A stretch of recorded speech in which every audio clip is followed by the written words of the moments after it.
Soomaaliya waa dawladaha farakutiriska ah ee adduunka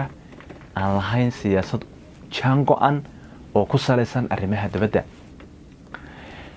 dal markaad la xiriirayso waa inaad saddex arrin kala aad ka fiirisaa. kow inuu yahay dalkaasi dal aad danahaaga ku wadato oo aad iska ilaalinaysid.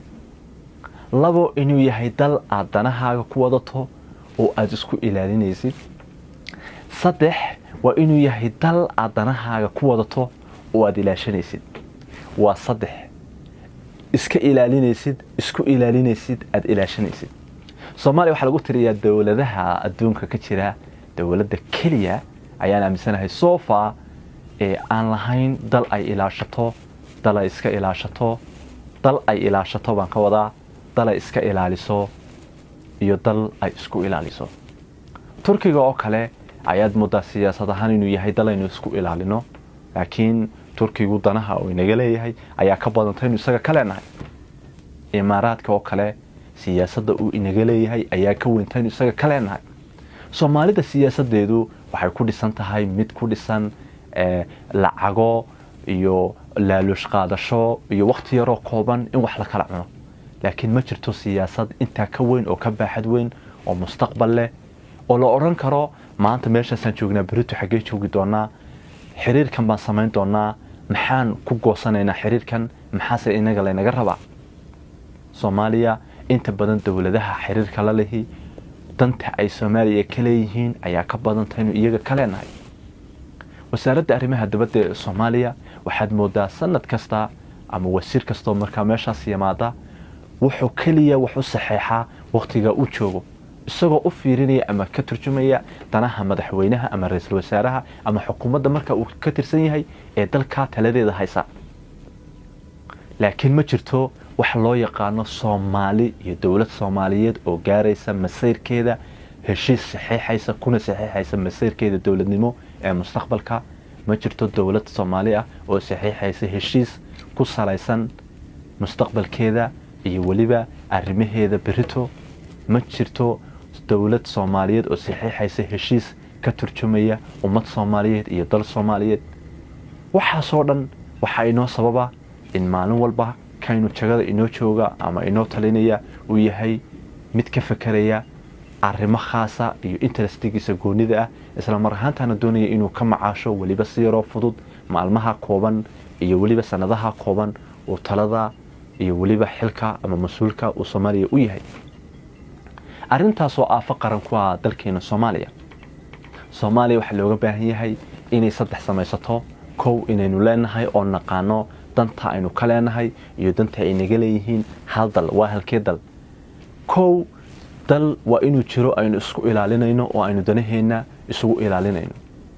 maxaa ka mid ah dalalka aynu isku ilaalinayno? dalal fara badan ayaan rabnaa inayna ilaashadaan, annagana aanu isku ilaalino annagoo mar walba laakiin isbarbar dhigayna danta ay naga leeyihiin iyo danta aan annaga ka leenahay inayna marnaba aan isdhaafin. haddii ayna jirto inay mid kor martona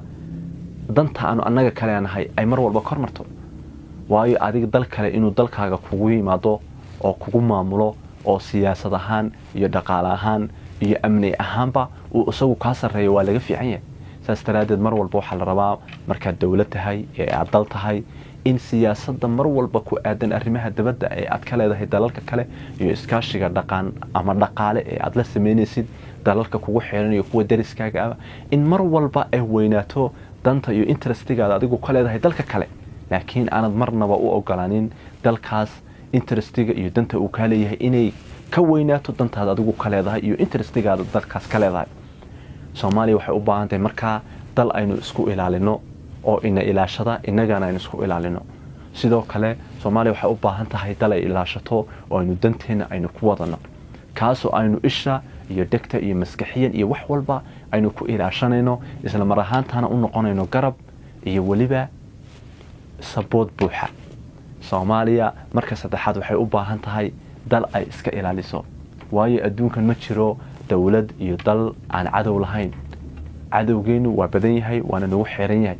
laakiin sometimes waxaad moodaa sida aynu u fakarno inaana wax u ahayn. waxaad moodaa dalal fara badan aynu u malayno inay cadow nagu yihiin inay yihiin dalal aan cadow inagu ahayn oo siyaasadoodu ay tahay mid dhexdhexaada kuna salaysan keliya damaca ay dalkeena ka leeyihiin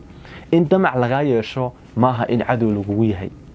laakiin waxaa jira dalal aragti ahaan iyo muuqaal ahaanba kala dagaalamaya inaad xitaa mustawaha adduunka aad istaagto saas daraadeed Soomaaliya waxay u baahan tahay in ummadda Soomaaliyeed iyo muwaadin kasta Soomaaliya iyo dawlad kasta iyo siyaasi kasta Soomaaliya uu u cadeeyo ummadiisa madaxweyne ama ra'iisul wasaare ama golo wasiir ama cid kasta oo ay khusayso arrimaha ku xiriira arrimaha siyaasadeed ee dabadeed ama diblomaasiyadeed ee Soomaaliya in ummadda loo cadeeyo saddexdan dal aan soo sheegay oo ah dal aynu iska ilaalino iyo dal aynu ilaashano haddaan saddexdaa la helina systemka dawladnimada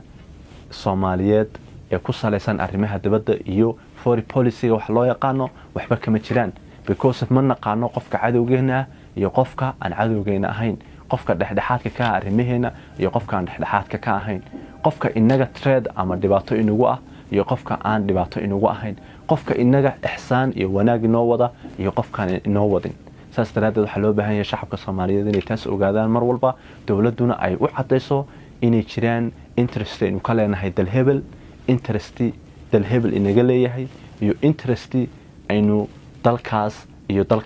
dhexdhexaad kala nahay iyo sidoo kale damac aynan qaadan karin oo dal hebel oo inagu hayo ama dhibaato oo dal hebel inagu hayo